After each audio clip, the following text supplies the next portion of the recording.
हा मावशी, मम्मी बोलवायल्यात. आले आले, नाश्ता राहिला आणि आवरायचे सुद्धा.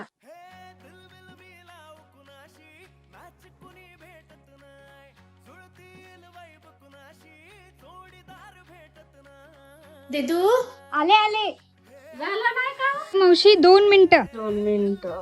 मावशीचा धाक बघा, आता 2च मिनिटात तयार व्हायचंय. सगळ्यात आधी मॉइश्चरायझर लावून घेतले, पण चेहरा डलच दिसतोय. मग मी आता इथे फेसेस कॅनडाची सुपर कम्फी स्ट्रोब क्रीम लावतीये, ज्यामध्ये आहे शिया बटर आणि हायलॉरॉनिक ऍसिड, जे आपल्या चेहऱ्याला इन्स्टंट ग्लो देतं आणि हायड्रेशन सुद्धा.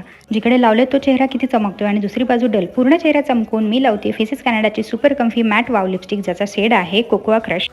ही फक्त लिपस्टिक नाही तर ब्लश आणि आय शॅडो सुद्धा होऊ शकते. बघा, फक्त 2 प्रोडक्ट्सचा कमाल. वाव, काय ग्लो आलाय ना, मस्त एकदम. ती कंटाळा आला ना तर 2 मिनिटात होणारा हा मेकअप आहे. आता हे प्रोडक्ट्स पर्पल, अमेझॉन, फ्लिपकार्ट, नायका आणि मिंत्रावर सुद्धा अवेलेबल आहेत. तुम्हाला पण हे प्रोडक्ट हवे असतील तर टॅग केलेत. आता मावशी परत यायच्या आधी मीच निघते.